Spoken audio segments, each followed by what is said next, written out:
The pits were empty, or so it seemed. A box scraped against stone, the sound sharp, the echo short. 2 boots pressed the ground, dust lifted, dragged marks spread wide. The box shifted again, weight inside, heavy. A lock rattled once, hands gripped the handle, gloves dark, tight on the skin. The figure bent low, pulled harder. The box cut a line, 1 step, another. The pits held silence. The man stopped, breath slow, eyes alert. He glanced left, he glanced right. No one moved. The box tipped.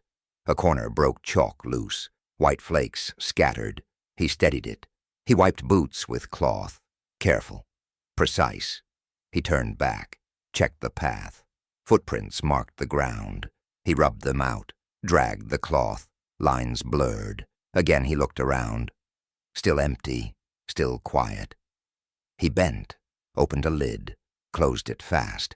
A glint showed, metal edges, papers tight. He pressed the lid shut, locked it quick, shoved the box forward. The path curved, the pits narrowed, shadows deeper. He dragged again. Boots scraped stone, breath heavier now. The box stuck, caught on a rock. He cursed, low. He kicked once. It shifted free. Marks scratched harder. He pulled faster.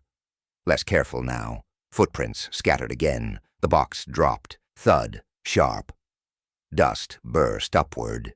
He leaned on it. Breath ragged. Hand wiped sweat. The figure crouched. Hands searched coat. A note, folded. He opened it. Read quick. Burned it with match. Ash crumbled. Black pieces drifted. Gone in seconds. He stood again. Glanced at watch. Time. Close. He gripped box. Dragged last feet. Stopped near edge. The pit below. Deep. The box near brink. 1 push away. He paused. Waited still. Listening hard. Boots shifted gravel. A bird startled. Then silence back. He spoke. Voice low. Words sharp. He'll never reach Brackwell. The door locked. Then he appeared. I looked up. The guard had gone. The compartment held only us. He stepped forward. Slim build. Gray eyes. Firm jaw. "Reginald Davenham," he said. He tapped the seat. "Do you mind?" I nodded. He placed a box down. Metal corners scraped the floor. "A deed box," he said. 75,000 inside. I blinked. "Pounds." He smiled. "All in cash." He leaned closer. "Cash is safer than promises, don't you think?" I hesitated. "That's a lot to move by train." "Exactly why I prefer it," he replied. "No checks, no credit, no trail." He adjusted his hat, folded his umbrella, sat upright. "Destination?" I asked. "Brackwell." His voice was calm. "Short stop, long importance." I studied the box. The lock glinted. My curiosity sharpened. What business takes that much? "Company rights," he said. "Railway, land deeds, old chalk pits. You know them?" I frowned. "Chalk pits?" "Yes, abandoned now, but crucial. The land must be signed." He tapped. The box again. "This secures it." His tone lowered. "Of course. Not everyone wishes me success." "Enemies?" I asked. "Competitors, lawyers, even family." He chuckled, without humor. "They all wait for a slip." I leaned forward. "You trust no one?" He shook his head. "I trust locks and cash." The train rocked. He glanced at his watch. "Timing matters. Too much delay."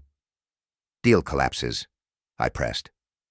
"And if something happens, then they win. Simple as that." He leaned closer again. "You seem reliable. Army man?" "Yes," I said. "Captain Hastings?" "Then you'll understand," he said. "Guard your flank. Expect ambush." I gave a small laugh. "Even on a train?" "Especially on a train," he replied. He loosened his coat, revealed papers inside, contracts, receipts. "All valid," he said. "All worthless, if I vanish." His words unsettled me. I asked, "Why tell me this?"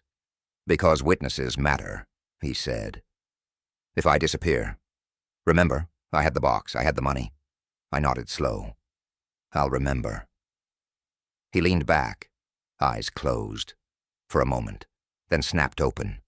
You hear that? The brakes hissed. The train slowed. Lights of the station neared. He stood, lifted the box, tight grip. Brackwell, he said. End of this line. For me. I looked through the window. A lamp burned on the platform. A man stood beneath it. Tweed suit, still posture, eyes fixed on our door. The train slowed harder. The man waited. No smile, no move. The carriage shuddered. We approached the stop. The man in tweed stayed, watching, unblinking. Two men stood by the lamp. One blink later, gone. I stared hard. Davenham had stepped down. The tweed man waited. They met under the light. Davenham spoke first. The man answered, low. Then they moved, a step toward the exit. I blinked again. They were gone. No sound, no trace. The box was gone, too. Only the lamp burned. Platform empty. I rushed up, pressed against the window, looked both ways. No figure on the platform, no Davenham, no tweed man. The guard appeared. He slid open the door. Tickets, please. I grabbed his arm. The man. Did you see? The guard frowned. What man? Tall, gray eyes. Deed box, I said. Just stepped off with another man. The guard shook his head. You've been alone since Victoria. I pulled back. That's impossible. He sat here. We spoke. The guard's face stayed blank. No one entered. No one left. I pressed harder. You must have seen him. The guard's tone firmed. You were locked in. I had the only key. I froze. The words struck hard. Locked in? Yes, sir, the guard said. I turned the key myself. You traveled alone. I felt heat rise. This is absurd. He was real. The guard's eyes narrowed. Perhaps you dreamed it. I did, not my voice sharp. I saw him. I spoke with him. The guard gave a half smile. Then where is he now? I stared at the empty platform. The lamp flickered. No answer came. The train jolted. Brakes hissed. We moved again. The guard stepped back. Ticket, please. I handed it over. His glance quick. His nod final. He left. The door shut. I sat alone.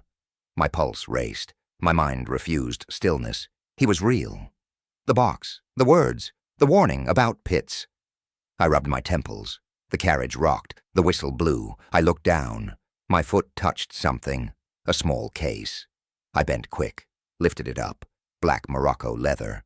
I turned it in my hand. Cold, smooth. Silver monogram carved deep. The letters sharp. R.D. Reginald Davenham. It was his. Left behind. Or dropped. On purpose. I held it tight. Proof in my palm. Weight undeniable. The guard's denial rang in my ears. He said I rode alone. But the case said otherwise. I whispered to myself. He was here. I stared at the initials. The train rattled forward. Dark fields slid past. My grip tightened. Questions circled fast. Why vanish? Why lie? Why leave this? I leaned back, breath unsteady, eyes on the case. The initials gleamed. I felt a chill, then certainty. This was no dream. This was evidence, and evidence never lies. I raised my eyes. The lamp outside flickered once more. The platform gone, behind. Only the case remained, proof in black leather, and a mystery that had just begun. I spoke his name. Silence fell. The table froze. Colonel Harcourt stiffened.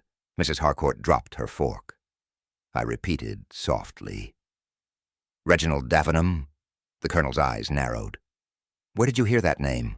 I answered quick. On the train. He shared my compartment. The colonel pushed back his chair, his tone sharp. You are mistaken. I am not, I said. He introduced himself. He carried a deed box. He spoke of Brackwell. Mrs. Harcourt shook her head. Number impossible. Poirot looked up from his plate, his gaze calm.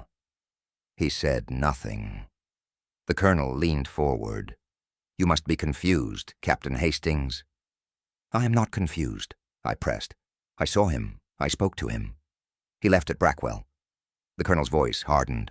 Reginald Davenham is wanted. I froze. Wanted? Mrs. Harcourt spoke low. For fraud, for theft, for deceit. My throat tightened. He did not seem that sort. He was clear, precise, businesslike. The Colonel's fist struck the table. Do not defend him. He disgraced this family. He ruined his career. I looked at Poirot. He sat still, watching, listening. I turned back. You say he is guilty, yet I saw him. He was real. The Colonel's jaw clenched. He is gone. If you saw him, it was a trick, a fraud's lie. Mrs. Harcourt added, or someone used his name. Do not be fooled. I shook my head. It was him. He left. This. I placed the cigar case on the table. Silver initials gleamed. R.D. Mrs. Harcourt gasped. The Colonel leaned back, slow, his face pale. It cannot be, he muttered. He would never show himself. I pressed harder. He told me of chalk pits. He told me of land rights. He carried £75,000. The Colonel's head snapped up. 75,000? In cash? Yes, I said. He told me the deal required it. Mrs. Harcourt covered her mouth. The Colonel's eyes darted. Their silence screamed, louder than words. Poirot finally spoke. Did he speak of enemies? I nodded. He said he trusted no one, that others waited for him to slip. Poirot tapped his chin. And yet, he spoke to you. Yes, I said. Why me? I cannot say.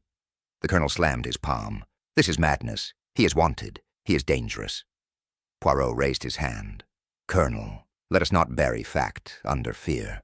Hastings saw him. That is fact. Mrs. Harcourt whispered. Then he walks free still, after all he did. Poirot leaned back. His eyes narrowed. He watched the case. I asked, what do we do? The Colonel's answer was bitter. We wait for police. They will deal with him. Poirot shook his head. Number police, chase names. We chase truth. The table stayed tense. No voice rose. No fork moved. Poirot leaned closer to me, his voice low, words measured. Preserve the fact that does not fit. One wrong fact. Points to truth. Poirot leaned back, his eyes steady on me. You saw him, Hastings? Yes, I said quick. He was real. Poirot nodded. Then it is fact. But the guard swore otherwise. I pressed. And the Colonel, too. Poirot raised a hand. Bah. We chase not what fits, Hastings, but what refuses to. I frowned. You mean contradictions? Exact, Poirot said. Truth hides in the crack, the piece no one accepts. I held up the cigar case. This, then? Poirot pointed. Oui. The anchor. It proves he sat there. It proves the guard lies. Or forgets. But why lie? I asked. Why insist I wrote alone? Poirot's brow lowered. Because to admit the truth costs him, or he fears more than dismissal. I leaned closer. Then Davenham was targeted? Poirot spread his hands. Always the money, mon ami. £75,000 does not walk safe. I sat back, my mind restless. What now? Poirot tapped the table. First, keep the detail. Guard it. Never dismiss what your eyes saw. I nodded. But where does it lead? Poirot paused. He folded his hands. It leads to the chalk pits. I blinked. The pits again? Oui, twice he spoke of them. To you. To the deal. To the land rights. I frowned. You think the pits hold the answer? Poirot leaned forward. I think men bury more than chalk there. They bury truth. His words cut, sharp. I shifted uneasy. You mean a body? Poirot gave no answer. He only smiled, thin. Patience, Hastings. I tapped the case. This is solid proof. Why not go to police now? Poirot shook his head. They see only names. They call Davenham guilty. They do not ask why he vanishes. I felt my chest tighten. Then who gains from his fall? Poirot raised one brow. Good. Now you think as I do. Who gains? Who profits? That is the compass. I leaned in. And it points where? Poirot lowered his voice. To those who wished the land, to those who feared his proof. I exhaled slow. So the pits again. We. Poirot's tone sharp. Tomorrow we walk the pits. The ground told more than words. Poirot stepped slow, his eyes sharp. His cane tapped once.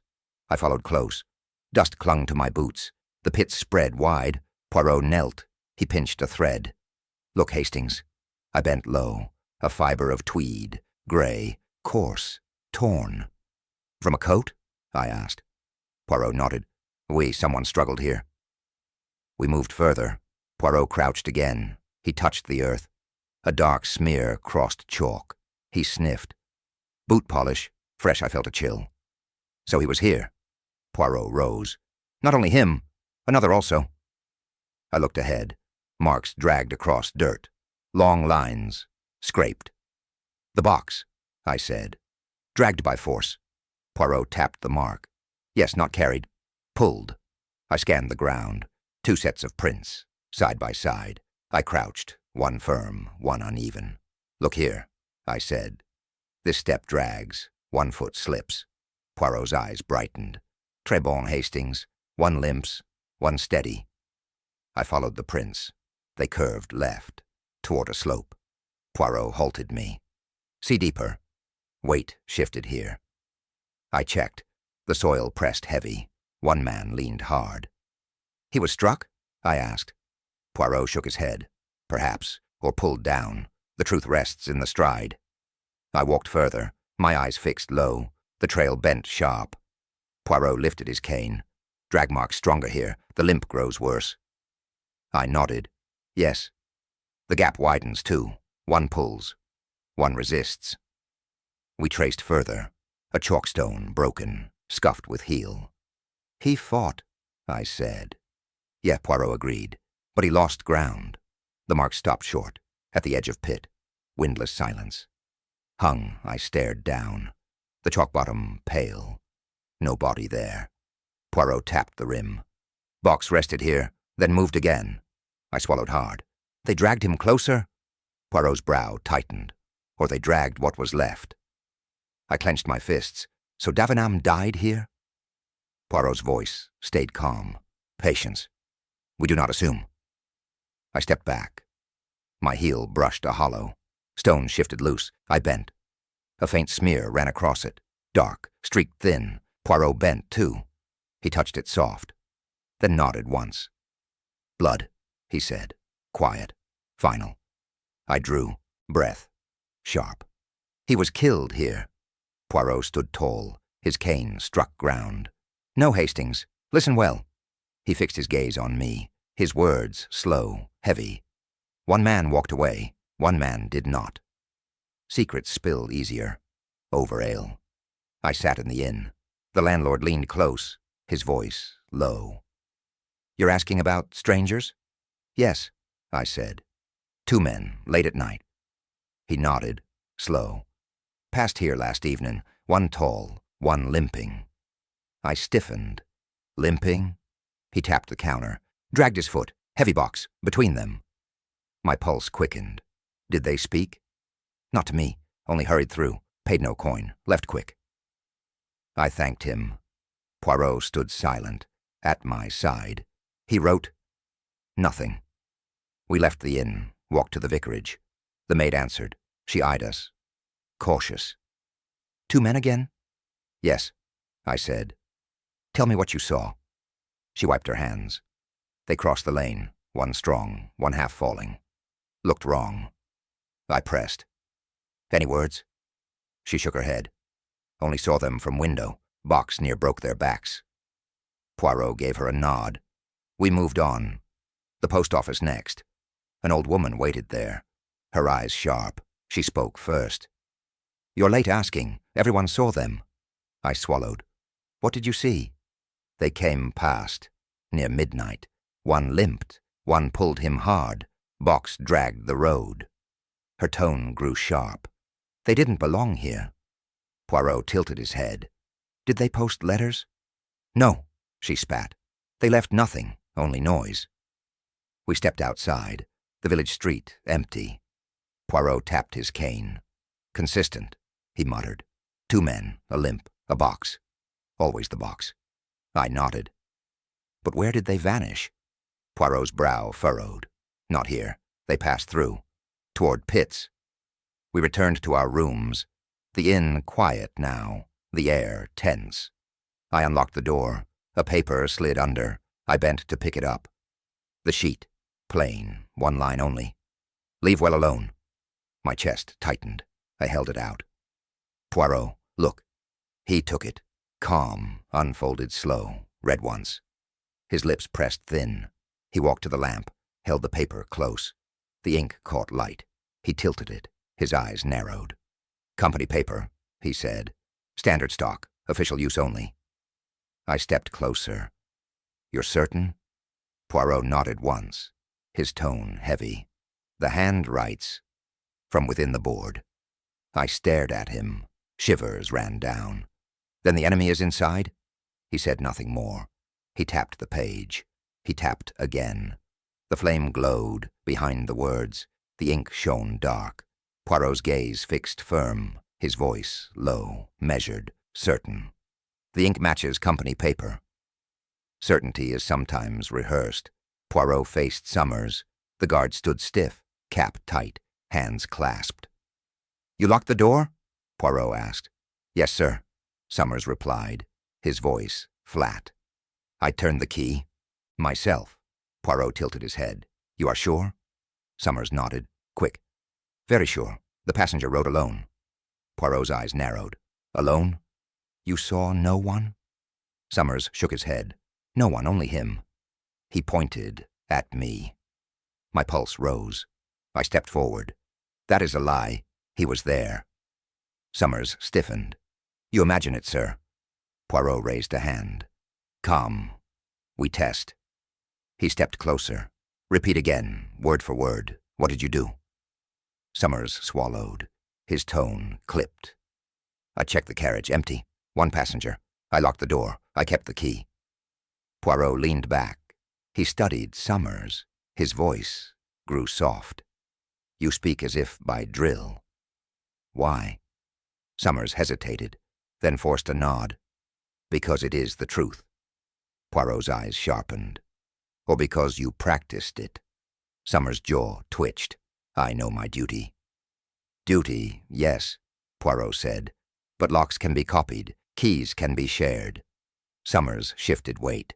Number my key is unique. Poirot tapped his cane. Unique? Or old pattern? Which is it? Summers froze. His eyes dropped. He breathed slow. Poirot pressed again. Answer me. The pattern? Summers sighed. It's an older type. A few still exist. I stepped forward. How many? Summers lowered his head. Several. Officials in company, station masters, 1 or 2 clerks. Poirot smiled thin. Ah, then not unique at all. Summers spoke quick. But I never gave mine. Never, I swear it. Poirot waved a hand. We do not accuse you, monsieur. We ask only what is possible. Summers straightened. Possible, yes, but I kept the lock secure. No one entered. I snapped. Then how did Davenham leave? Summers' face reddened. I do not know. I saw no man, that is all. Poirot studied him. The silence grew heavy. Then Poirot stepped back. He spoke low. Words slow, measured. Your certainty. It does not convince. Summers bristled. I speak truth. Poirot's gaze sharpened. You repeat truth too neat, too smooth, like lines remembered. Summers shifted again. I told you what happened. Poirot's lips curved. Perhaps, or what you were told to say. Summers said nothing. His eyes darted. His breath grew quick. Poirot leaned closer. He lowered his voice. A whisper. Then anyone could have opened Hastings's door. Objects lie less than men. Poirot held the cigar case. His fingers traced the edge. Black Morocco leather. Good quality, he said. Not cheap, not common. I leaned closer. The initials glinted. R. D. Poirot turned it over. Monogram cut clean, professional, not amateur work. He pressed the clasp. It opened smooth. Inside a faint scent lingered. Cigars, Poirot said. Not many, but recent. I asked quick. Then it proves him, Davinam himself. Poirot nodded once. It proves. The object cannot invent itself. A man may lie. A guard may deny. But this... He lifted it higher. This remains fact.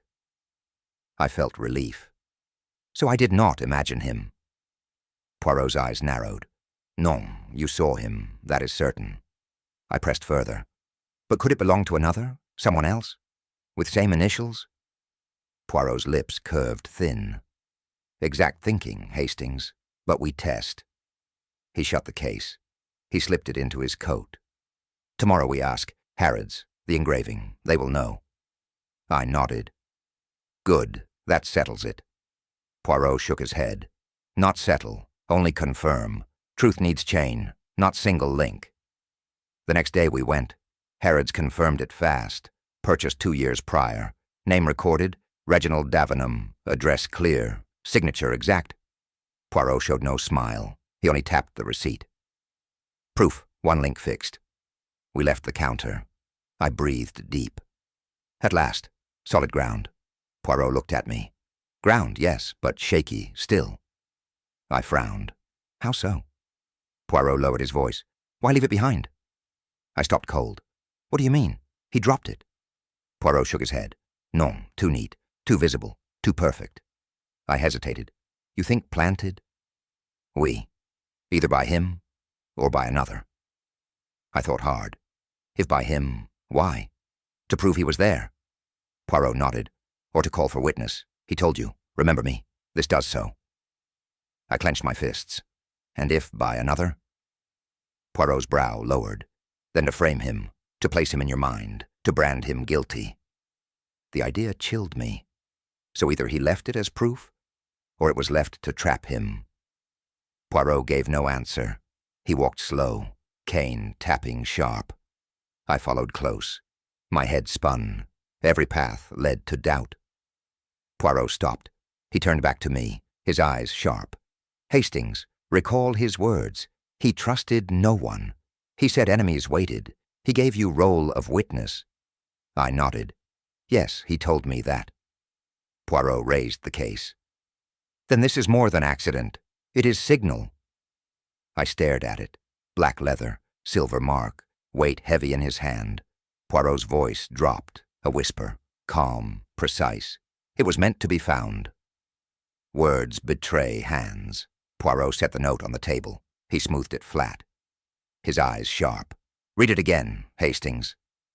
I leaned close. The line glared back. Leave well alone. Poirot tapped the ink. Not that. Lower corner, the phrase I scanned fast. Then I saw it. No goodwill, no profit will. I frowned. Odd words. Poirot's finger pressed hard. Exact words. Too exact. Not natural speech. It copies something written, often. I looked up. You mean business records? Poirot nodded. Oui. A clerk's tongue slips to paper. Phrases repeat. Habits betray. I rubbed my chin. So this came from the office. Poirot smiled thin. Now we test. He pulled a folder. Papers stacked neat. Company letters. Company minutes. He slid. One to me. Read here. I followed the line. No goodwill. No profit will. I froze. The same. Poirot nodded slow. Repetition is a footprint. Clerks repeat without thought. They leave themselves naked. I turned another page. Same words. Same pattern. My chest tightened. Then the note writer worked here. He used the same phrase. Poirot leaned back. Exact, not chance, not copy. It is habit, and habit reveals hand. I asked fast. Which clerk? Poirot raised a brow. That is our puzzle. Many write, few phrase alike. We look closer. He spread more papers, 3 hands, 3 styles. He pointed at one. Slanted letters, sharp ink, a clerk too fast. He tapped another. Round loops, soft stroke, a tired man. He held the last, thin lines, tight letters. There, he said. The same rhythm, the same phrase. I bent low. Yes, identical. The words matched. No goodwill, no profit will. Each letter exact, no mistake. I asked quick. Who is this clerk? Poirot closed the file. Name not here, but the style is clear. We find him in office. I gritted teeth. So the note came from within, a man close, a man trusted. Poirot nodded.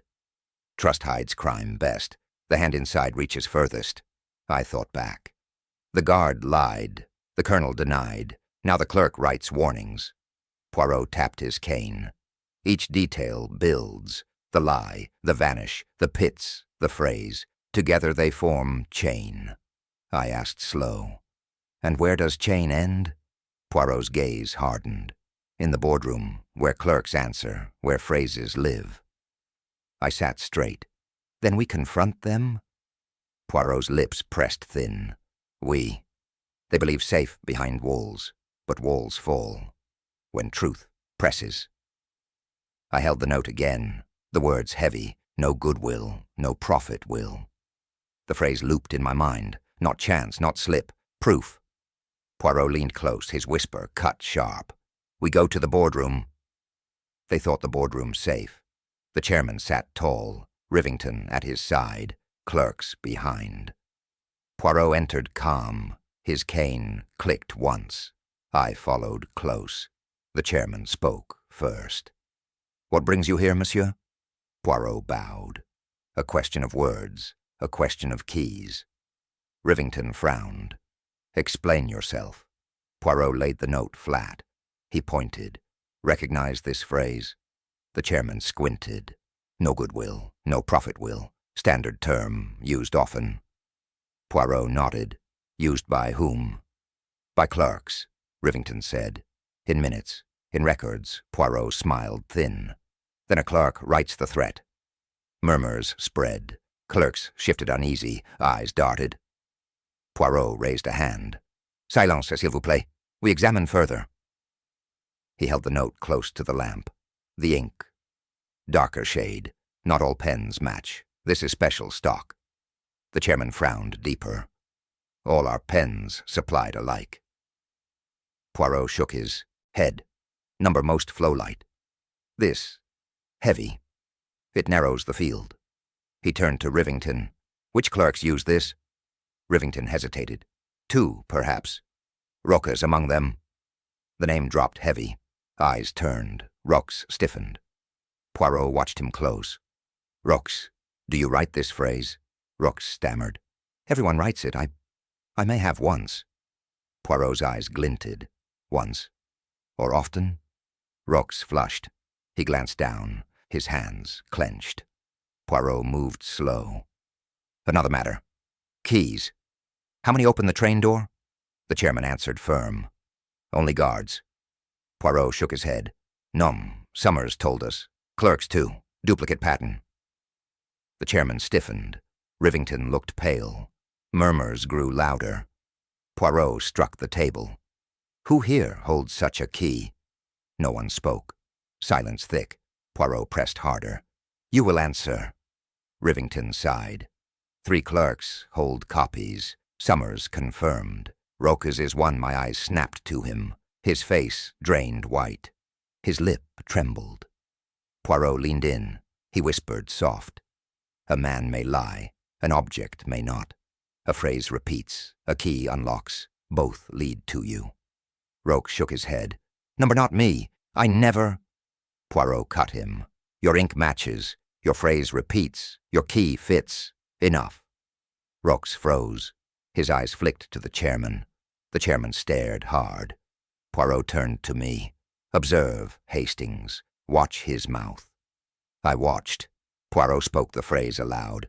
No goodwill, no profit will. Rox flinched. A twitch, fast, uncontrolled. Poirot's voice sharpened. There, his habit betrays him. He cannot mask it. The room fell silent. All eyes locked on Roque. His breath rasped. Poirot raised his cane. He pointed straight. Words final. Monsieur Roque, it is you. The ground speaks if you listen. Poirot stood firm. His cane marked the soil.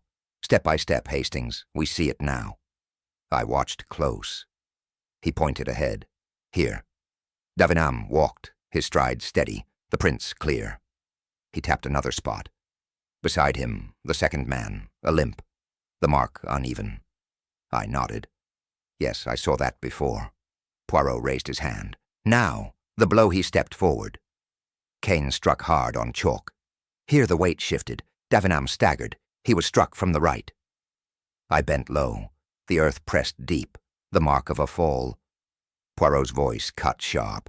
He went down. The limp man bent, too. He gripped the box. He pulled. I followed the drag marks. Lines scratched long. The box moved here. Poirot nodded. Dragged, not carried. Heavy weight. The man hurried. I pointed. Look, heel scuff. He tried to rise. Poirot's eyes narrowed. Yes, he fought back, but weakened. Another blow struck.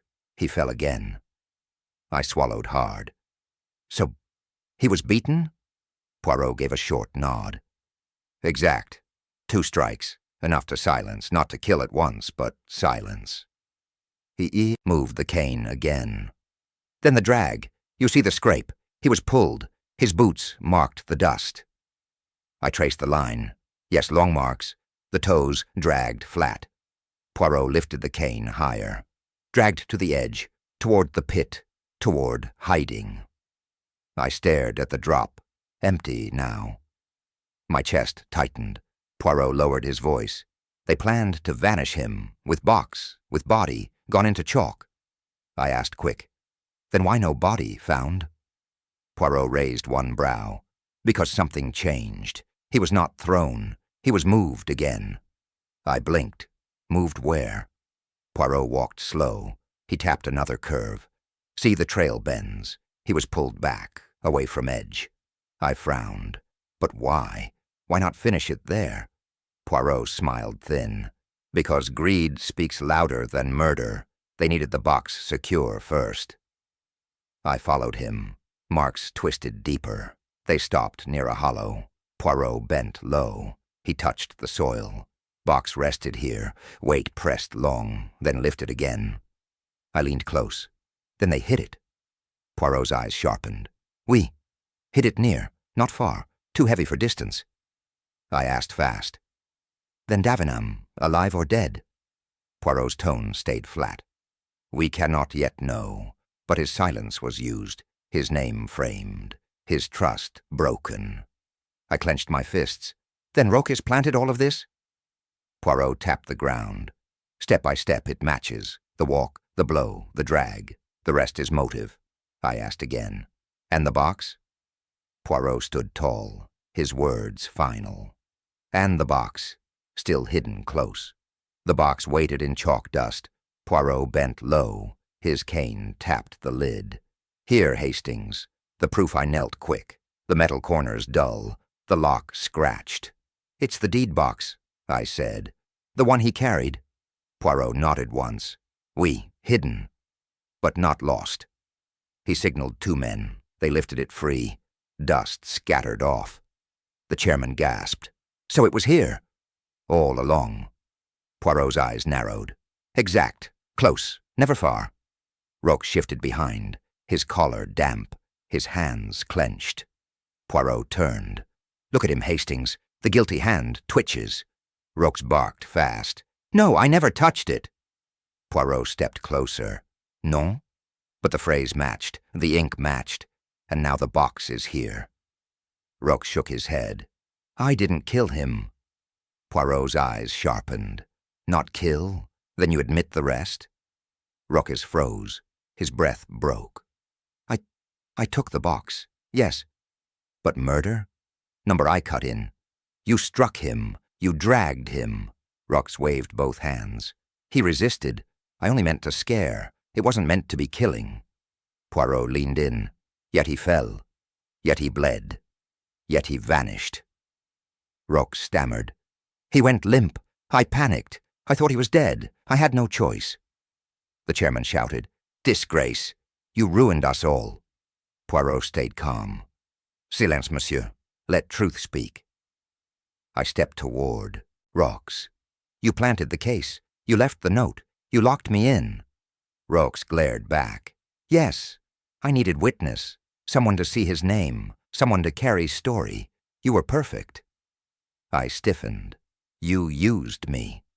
Roques sneered faint. Everyone uses someone. Poirot tapped his cane. You wanted the money? Nothing else? Roques spat. Yes, the money, the company's greed, the board's lies. Why should I starve? While they eat. The chairman rose. You betrayed oath. Roques snarled. Oath? They broke theirs first. I only balanced it. Poirot's voice stayed flat. You dragged him. You left him for dead. Roques shouted back.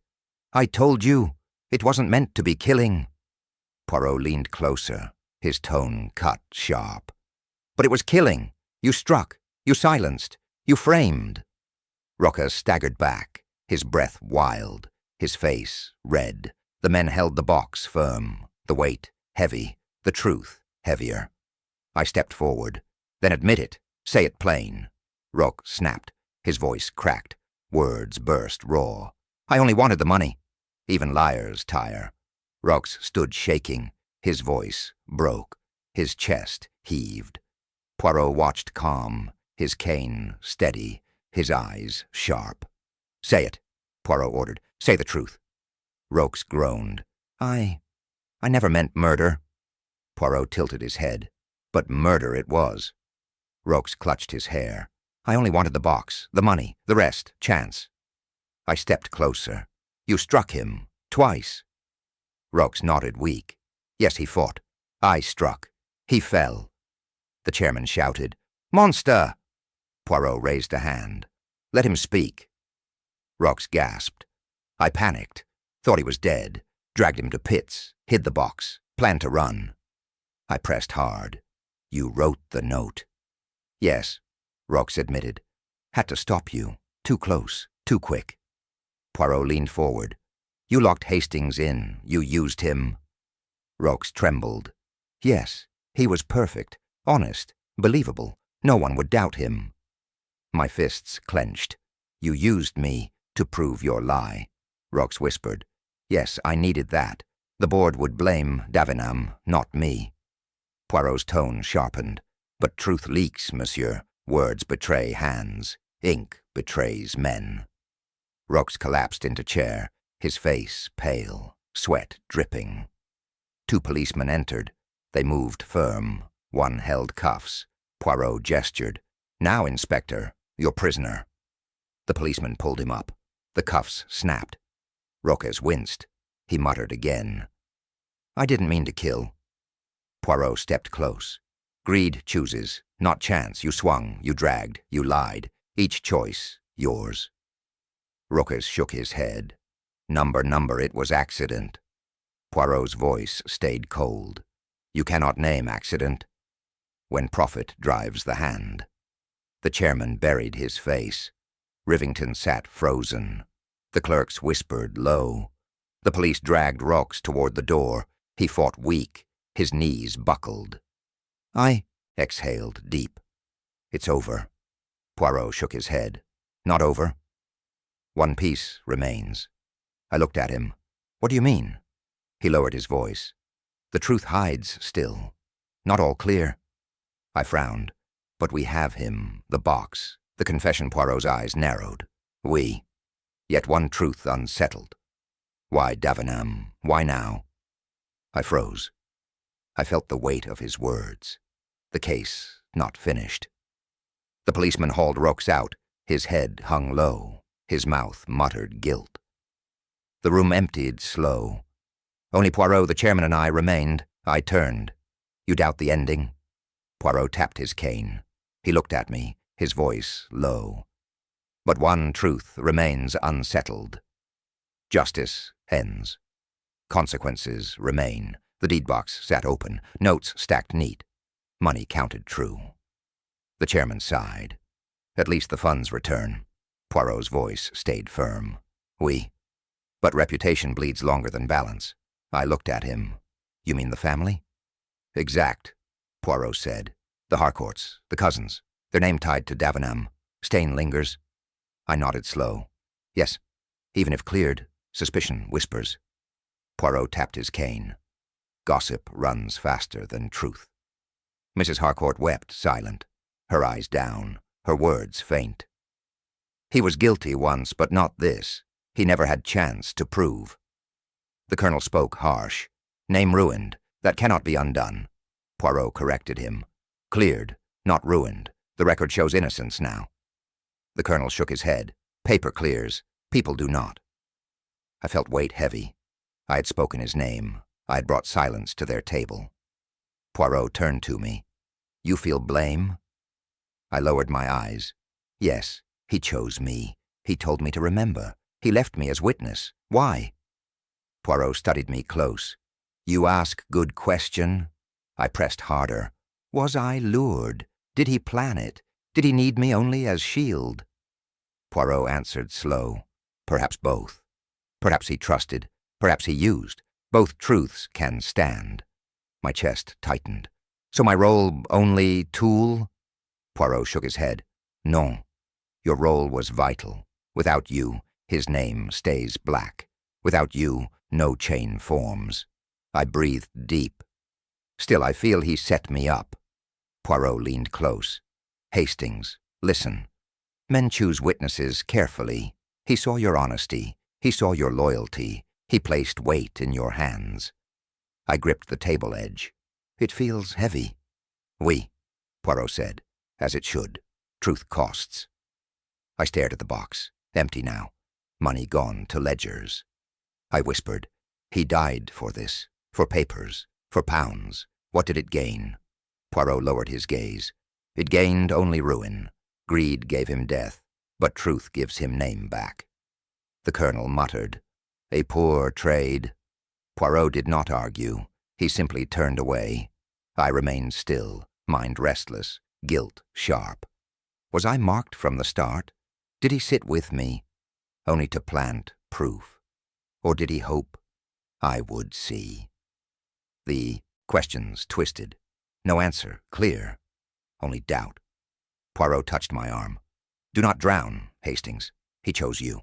Accept it. I looked at him. His eyes steady, no flicker. Still my voice cracked. Why me, Poirot? Murder leaves dust. That never brushes off. Poirot sat quiet, his hands folded, his gaze fixed. I waited. No words came first. The silence pressed. Finally he spoke. Truth is simple, Hastings. Always simple. Yet it cuts. I leaned forward. It clears his name. But it cost his life. Poirot nodded slow. Oui. The equation of greed. One man falls, another gains, until light enters. I studied him. You solved it. Still you look grave. Poirot sighed. Because the solving does not heal. It only explains. He reached inside his coat. He drew out the cigar case. He placed it on the table. There, he said, the anchor of truth. I stared at it, cold, dark, letters sharp. It was proof, I whispered. Proof he was there. Proof I was not mad. Poirot tapped the case. We. You clung to it. I clung to you. Together we held fact against lie. I rubbed my temples. Still it feels wrong, too neat, as if planted. Poirot's head tilted. Perhaps it was. Perhaps he left it. Or perhaps it slipped. The detail hides motive, not fact. I frowned. Then we may never know. Non, Poirot said. We know enough.